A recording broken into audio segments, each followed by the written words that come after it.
Hello friends, welcome to Jamie life style. ரொம்ப நாளாக video போடலை, சாரி. இனிமேல் ட்ரை பண்ணுறேன்.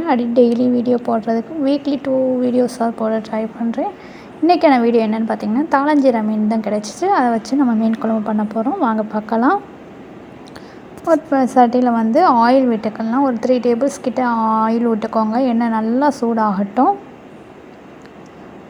எண்ணெய் நல்லா சூடானோன்னே ஒரு 2 டீஸ்பூன் வந்து வெந்தயமும் சோம்பும் போட்டுக்கோங்க. போட்டுட்டு கொஞ்சமாக கருவேப்பிலை போட்டு பொரிய விடுங்க. வெந்தயம் வந்து கருகிராமல் பார்த்துக்கோங்க. அப்புறம் ஒரு வெங்காயம் கட் பண்ணி வச்சுருந்தேன், அதையும் ஆட் பண்ணிக்கிறேன். ஆட் பண்ணிவிட்டு நல்லா வதங்கினோன்னே நம்ம வந்து தக்காளி ஆட் பண்ணிக்கலாம். தக்காளி வந்து சின்ன சின்னதாக கட் பண்ணி நான் ஆட் பண்ணிக்கிறேன். தக்காளி வெங்காயம் சீக்கிரம் வதங்குறதுக்காக ஒரு 2 டீஸ்பூன் வந்து உப்பு சேர்த்து வதக்கிக்கலாம். நல்லா மிக்ஸ் பண்ணி வதங்கட்டும். ஒரு 2 டேபிள் ஸ்பூன் வந்து மிளகாய்த்தூள் ஆட் பண்ணிக்கிறேன். உங்களுக்கு காரத்துக்கேற்ப சேர்த்துக்கோங்க. மிளகாய்த்தூள் ஆட் பண்ணிவிட்டு நல்லா மிக்ஸ் பண்ணி விடுங்க. நல்லா மிளகாய்த்தூள் வந்து நல்லா மிக்ஸ் ஆகி நல்லா எண்ணெய் பிரிஞ்சு வரணும். வதங்கி பாருங்கள், நல்லா எண்ணெய் பிரிஞ்சு வருது. தக்காளி வேலை மசிச்சு விடுங்க.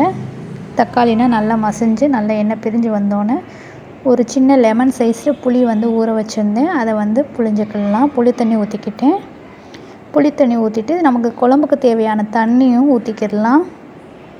நெக்ஸ்ட்டு வந்து நம்ம வந்து மீன் குழம்புக்கு தேவையான குழம்பு மிளகாய்த்தூள் வந்து ஆட் பண்ணிக்கிறேன். ஒரு 4 டேபிள் ஸ்பூன் வந்து ஆட் பண்ணிக்கிட்டேன். ஆட் பண்ணிவிட்டு மீனும் போட்டுட்டு நல்லா ஒரு 10 நிமிஷம் கொதிக்க விடலாம்.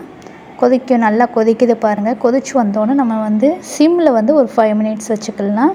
சிம்மில் 5 மினிட்ஸ் வச்சு எடுத்தால் சூப்பரான தாளஞ்சிரா மீன் குழம்பு ரெடி ஆகிடுச்சு பாருங்கள். குழந்தைகளுக்குனா ரொம்ப நல்லாயிருக்கும் சாப்பிட்றதுக்கு. முள்ளுனா ரொம்ப இருக்காது, ஈஸியாக சாப்பிட்ருவாங்க.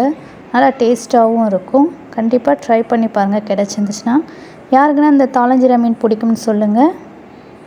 பாருங்கள், சூப்பராக ரெடி ஆகிடுச்சு. அவ்வளோ சாஃப்டாக இருக்கும், ஸ்பாஞ்சி மாதிரியே இருக்கும். சைடில் வந்து நாங்கள் வந்து ஃப்ரை பண்ணுறதுக்கும் பெரட்டி வச்சுருந்தோம். அதையும் நல்லா ஊறிச்சு, அதையும் ஃப்ரை பண்ணி எடுத்தாச்சு. பாருங்கள், ரொம்ப கிறிஸ்பியாக இருக்குது, நல்லா டேஸ்ட்டாக இருந்துச்சு. இந்த வீடியோ பிடிச்சிருந்துச்சுன்னா லைக் பண்ணி ஷேர் பண்ணுங்கள், கமெண்ட், சப்ஸ்கிரைப் பண்ணிக்கோங்க.